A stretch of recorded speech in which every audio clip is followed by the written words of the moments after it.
저는 이제 이름은 윤광이죠. 한국 이름은. 근데 저는 요즘 들어 윤광이라는 이름은 잘 많이 못 듣고요. 윤피터라고 많이 듣습니다. 네. 윤피터, 방글라데시에도 피터라 그래요. 그래서 피터는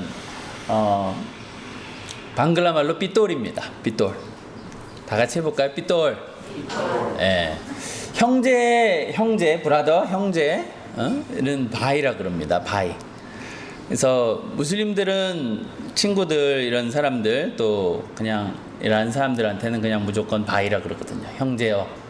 그러거든요. 그래서 제가 어떻게 불리냐면요. 삐똘바이 이렇게 불립니다. 같이 해볼까요? 삐똘바이. 안녕하세요. 네. 여러분들도 여러분의 이름에다가 바이 붙여서 하실 수 있어요. 희민바이 이렇게 얘기하시면 되고 그리고 여성은 본이라 그럽니다. 본. 그래서 현주본 이렇게 해서 부를 수 있습니다. 제가 이제 이 옷을 입고 왔는데 번잡이라 그래요. 다 같이 번잡이. 네, 번잡이. 제가 번잡이를 입고 엘리베이터를 탔는데 제가 한국에 와서 탔는데 초등학생 한 명이 같이 탔어요. 이렇게 저를 쳐다보는 거예요. 신기한 옷을 입고 있잖아요. 근데 뭐 요즘 애들이 뭐 별로 무관심하죠. 뭐 자기 그래서 제가 말을 겁니다. 얘가 좀 그래서 야, 나 어느 나라에서 온 것 같아? 제가 이렇게 물어봤어요. 그러니까 얘가 모르겠는데요. 태국? 필리핀? 자기가 아는 게 그런 나라인가 봐요. 방글라데시에서 왔어. 그랬더니 그래요? 너 방글라데시 알아? 그러니까 잘 모른대요. 들어는 봤어? 네, 들어는 봤어요. 뭐 아는 거 있니? 아니요, 배운 게 없어요. 제가 이런 얘기를 이제 종종 듣습니다. 그럴 때 제 안에 드는 생각이 중에 하나가 이런 게 있어요. 왜 나는 아무도 모르는 나라 그리고 관심도 없는 나라에 가가지고 땀 찔찔 흘리면서 이러고 있지? 라는 생각이 들 때가 있습니다. 선교사가 항상 소명감에 고치되어 가지고 막 뜨겁게 막 돌아다니고 그러기만 한 건 아니거든요.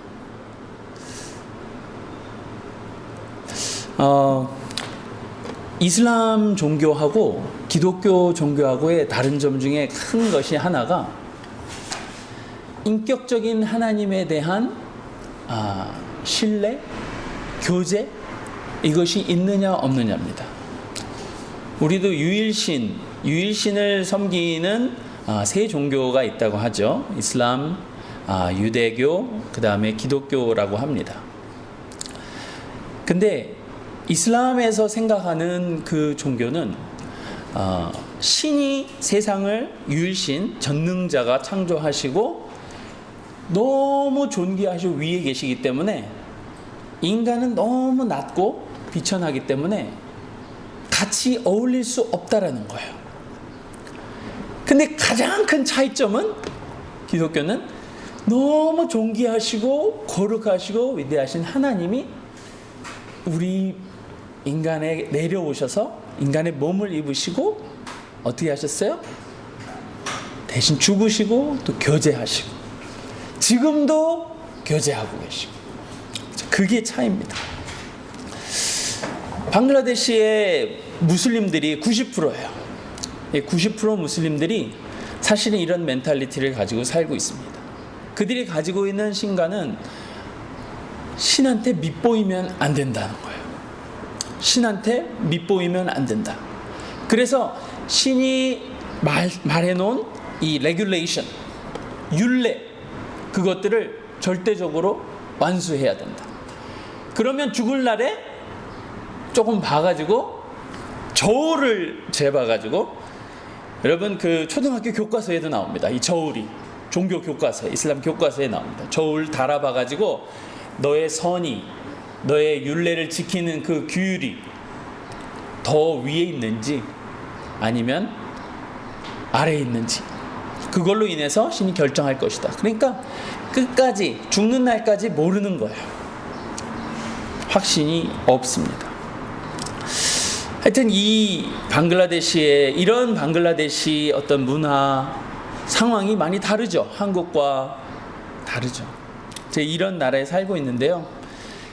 방금 아까 처음 말씀드린 이 갑작스런 그런 침체, 하나님 왜 저를 방임하십니까? 아니면 하나님 왜 방글라데시는 계속 이렇게 90% 되는 무슬림 그리고 9% 되는 힌두, 기독교는 0.3%. 선교지에서 7, 8년을 지금 땀 흘리면서 일해왔는데 제가 가지고 있는 그 열매는 이 정도의 소그룹과 이 정도의 센터와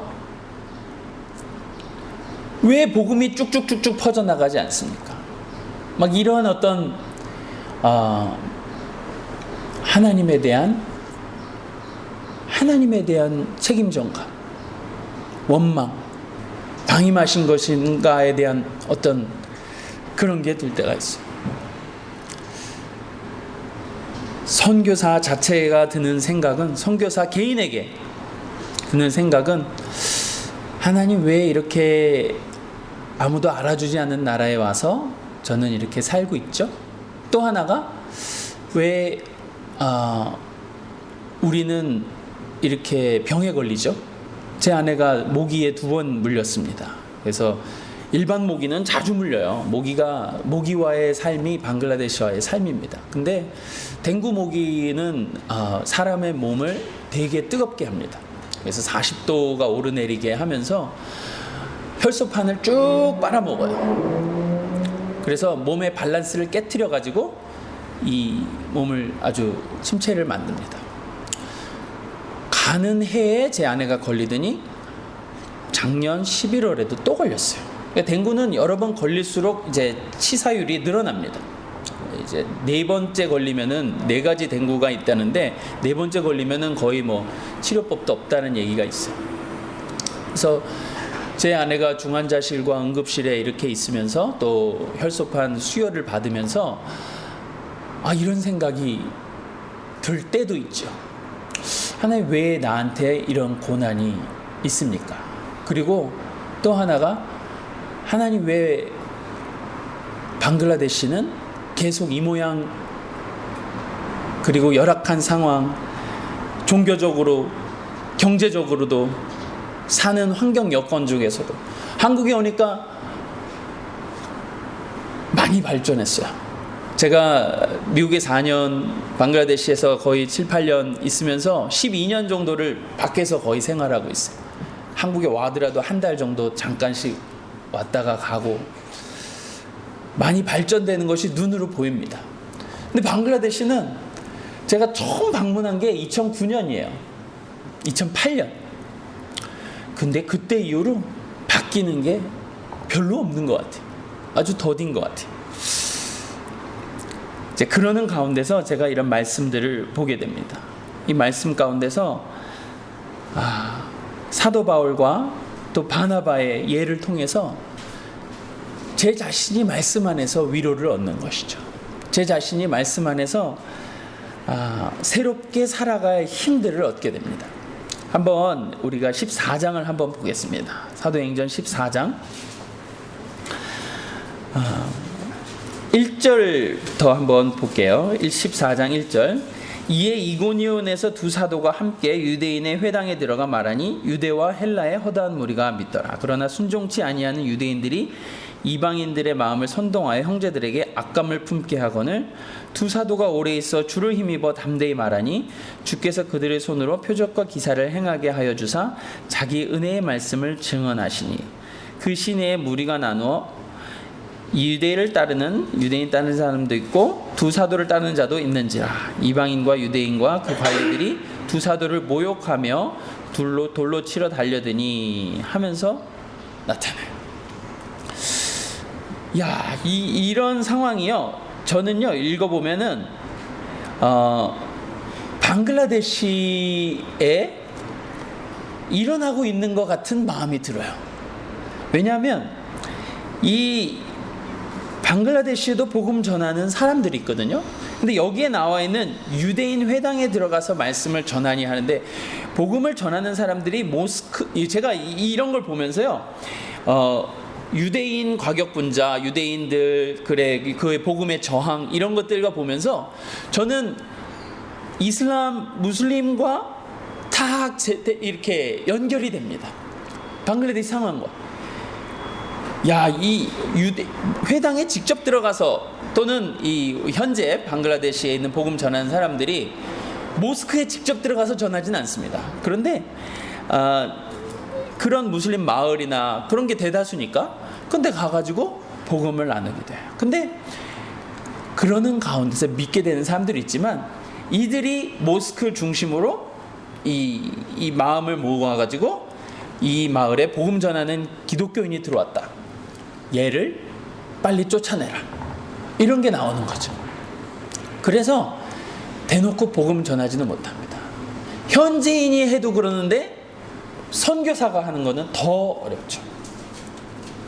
외세가 들어왔다 막 이러면서 쟤를 몰아대라. 그러면 이런 걸 통해서 요즘은요, 방글라데시 한번 테러가 한번 일어나고, 그래서 외국인이 지방에 움직이게 되면 경찰이 찾아옵니다. 경찰에 신고하게 돼 있어요. 외국인 손님을 받는 호스트가 경찰에 신고하게 돼 있습니다. 그래서 정부는 나름 보호한다고 하는데, 그런 걸로 인해서 막 움직임 자체가 부자연스러워지기도 하는 거죠. 이런 걸 보면은 이렇게 해가지고 현지인 복음 전도자들이 쫓겨나기도 하고, 그리고 핍박을 받기도 합니다. 야, 이런 식의 어떤 견고한 진, 사도 바울 때, 바나바 때는 표적과 기사를 행하여 주사 하면서 말씀이 나와요. 표적과 기사, 여기 쉽게 나오나요? 요즘 시대에 쉽지 않습니다. 하나님이 특별한 은혜를 줘서 정말 전도팀이 아픈 사람에게 복음을 전하고 기도해 줄 때 낫게 되는 일이 종종 있어요. 그런데요, 이런 식으로 직접적으로 나타나지는 않습니다. 이런 어떤 영적인 어떤 대결에 있어서 많은 우리는 기다려야 되는, 참아야 되는, 견뎌야 되는 그런 사태들이 많은 것이죠. 여러분, 제가 이렇게 센터를 세우고 나니까 영어를 가르칩니다. 영어를 배우러 누가 오는지 아세요? 어린이도 오고요, 무슬림 어린이도 오고요, 학부모도 옵니다. 나도 영어 배우고 싶었는데, 엄마들이 우리 애 좀 영어 좀 가르쳐 주세요. 또 어디서 오는지 아세요? 모스크에 이맘이 옵니다. 근처 모스크 마드라사에 선생도 옵니다.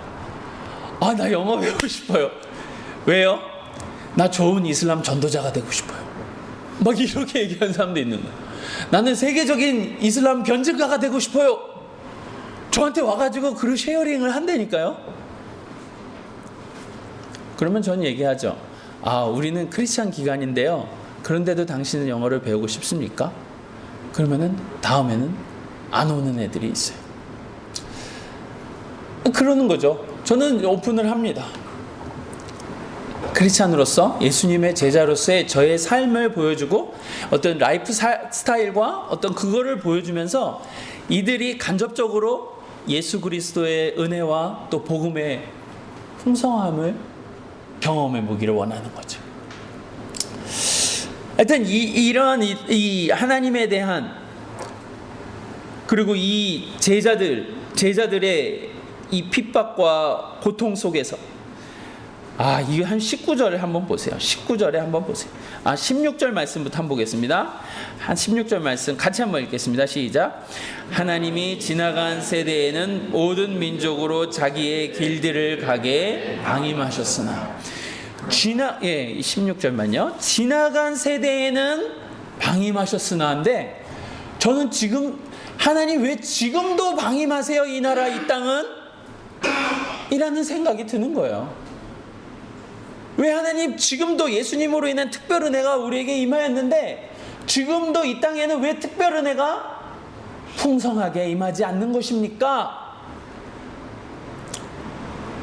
이런 숙제 같은 물음이 제 안에 한편 깊은 곳에 있어요.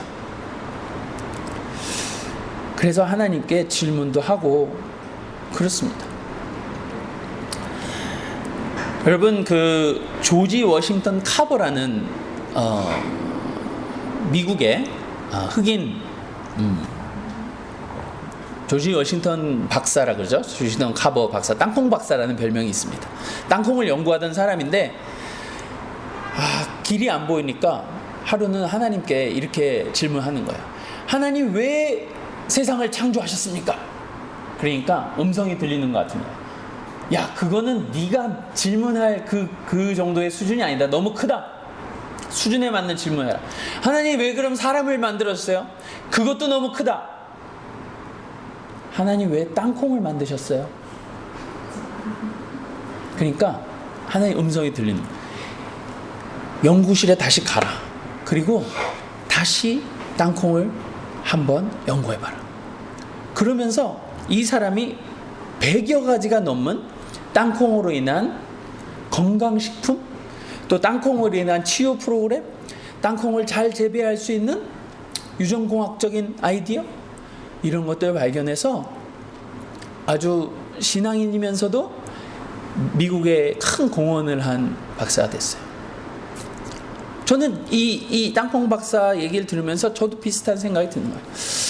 하나님, 왜 저를 방글라데시 땅에 보내셔서, 하나님, 왜 방글라데시 사람은 계속 이 모양 이 꼴로, 하나님 왜 그러는 거죠?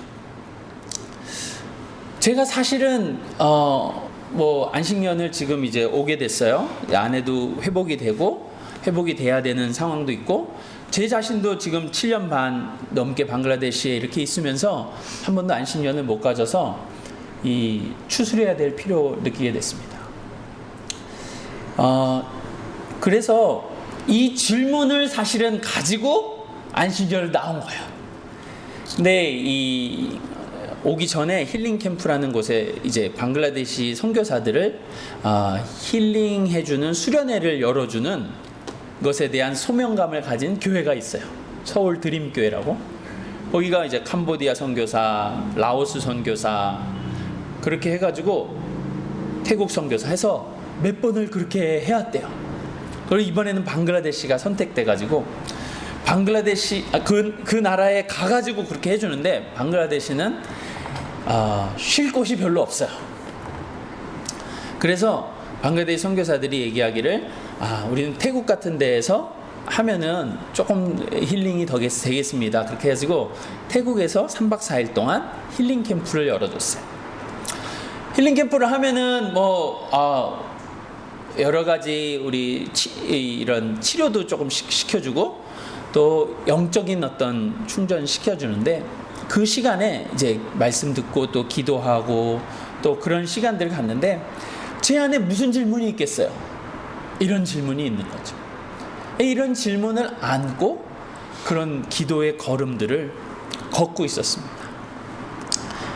근데 하나님이 잠잠하게 이 땅콩 박사가 말했던 그런 것 같은 어떤 이 성령 안에서 교제를 하게 하시는 거예요. 질문과 응답을 하게 하시는 거예요. 너무 큰 질문을 하지 말고 너는 너에게 맡겨진 딱 두 사람, 그 사람에게 집중하는 게 좋겠다. 너가 크게 무슬림 이익권에서 운동을 일으키고 뭔가를 크게 하려고 하지 말고 욕심을 내려놓고 너에게 맡겨진 그 두 사람에게 집중해라. 사실은 그게 임파워러스 설립하고 제가 갖게 된 그 목적이었거든요. 근데 다시금 하나님께서 그 마음을 회복시켜 주시는 거예요. 이 바나바의 어떤 사례에서 보든, 그리고 예수님의 어떤 사례에서 보든 3명의 베드로, 요한, 야고보를 세우시고 또 12명의 제자를 세우신 예수님, 그 다음에 바나바 같이 바울과 마가를 세워서 다신보다 더 큰 하나님 나라에 영향력 있는 일꾼들을 세운 바나바의 예들을 다시금 떠올리게 하시는 거예요. 그러니까 이 짐이 좀 쭉 내려가는 느낌이 드는 거예요. 내가 갖고 있는, 야, 이 땅을 어떻게 좀 해야 되지 않겠어요? 라는 어떤 질문에서, 하나님, 내가 하나님의 일꾼으로서, 청지기로서 세우는 역할들만 하면 되겠구나 라는 식의 생각을 갖게 된 거죠. 하나님께서 그렇게 하고 나니까 오히려 그림이 보이는 거예요.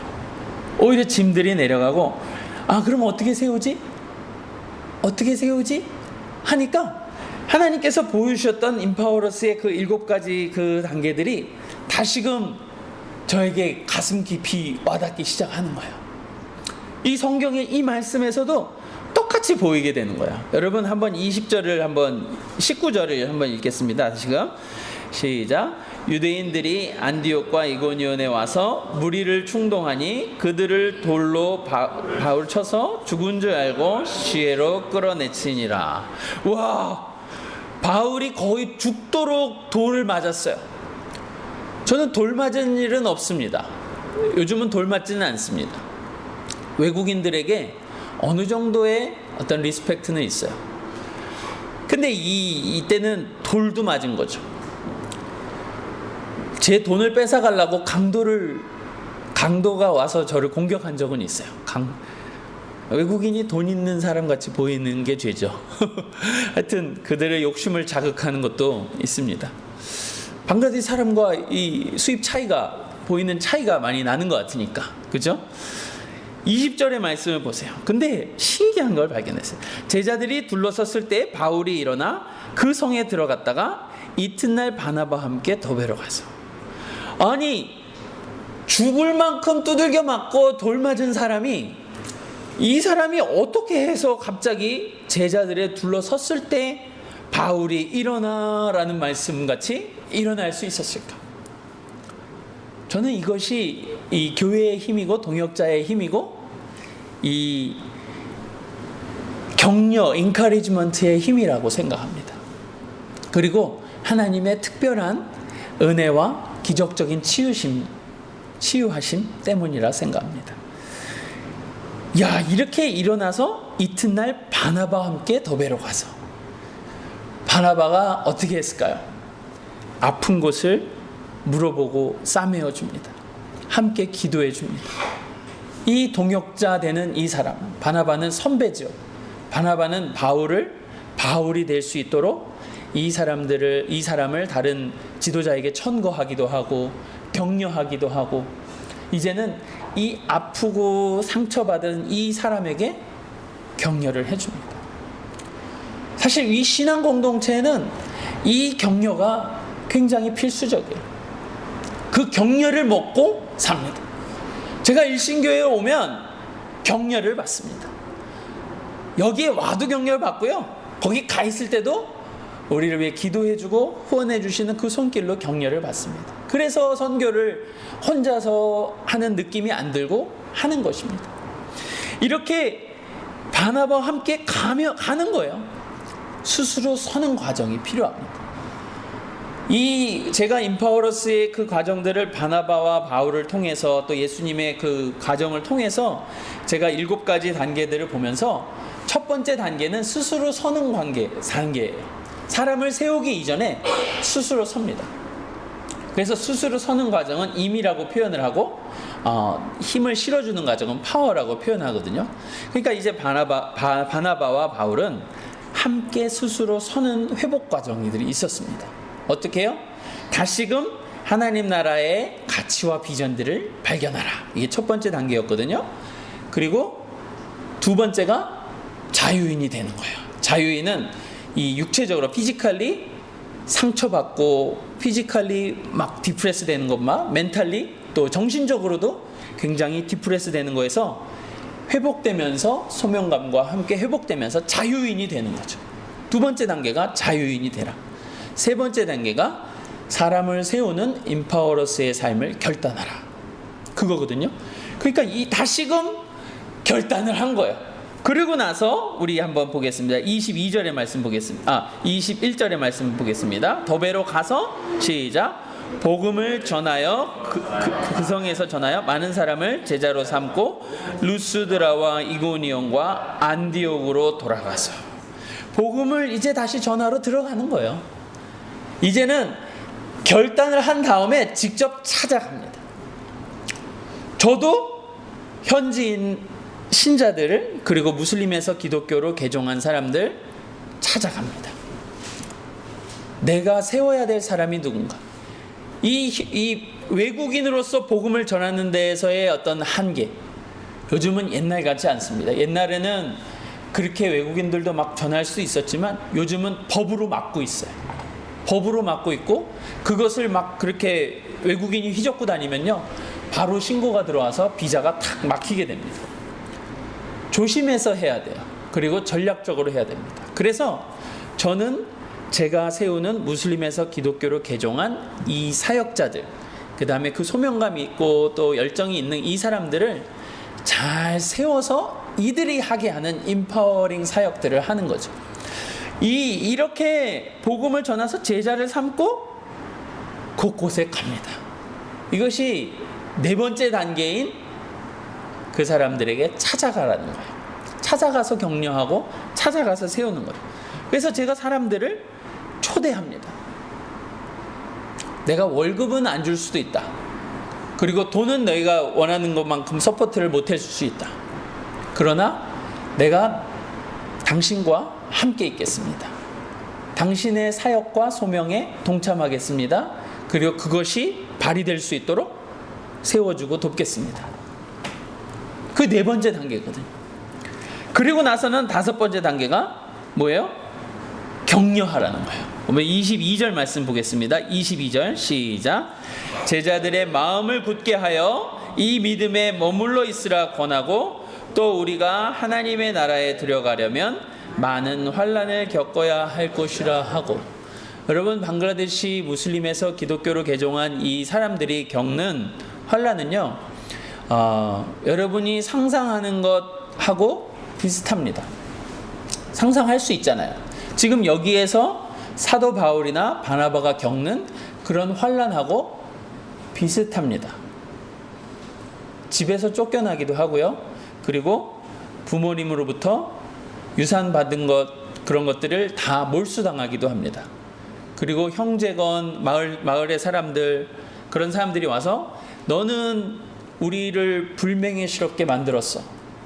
여러분, 부모를 압박합니다. 부모를. 당신의 자녀가 변절자요 하면은 부모가 기분이 어떻겠어요? 공동체 소사이어티에 사는 사람들이. 여러분, 이슬람 사회는요, 공동체 사회예요. 서로가 바이바이 형제 하면서 공동체로 사는 사람. 그러니까 이 공동체에 소속되어 있는 종교 공동체라고 하죠. 쇼마즈라고 합니다. 이 종교 공동체에서 변절자 그게 나타나면 재판을 합니다. 여러분, 마을 재판 하듯이 마을 이사회, 마을 그 평의회가 있어가지고 그렇게 합니다. 얘를 쫓아내라. 이 마을에 무슨 전도자가 들어왔다, 공격이 들어왔다. 이 사람들을 추방시켜라. 이러한 견고한 진, 그리고 이 무슬림 배경의 신자들이 갖는, 그러나 그 신자들은 뭐가 있어요? 내가 진리를 발견했다라는 소망이 있어요. 이 사람들이 눈이 어두워서 제대로 보지를 못하는 겁니다. 못하고 있어요. 라고 자기의 가족들에게, 자기의 친구들에게 전하고 싶어 하는 마음이 있어요. 근데 혼자 그런 마음이 있으면 뭐예요? 먹고 살 수 있는 방법이 없는 거예요. 다 따돌리고, 가족까지도 따돌리고. 같이 곁에서 그 사람을 붙잡고 세워줄 만한 사람들이 필요한 것이죠.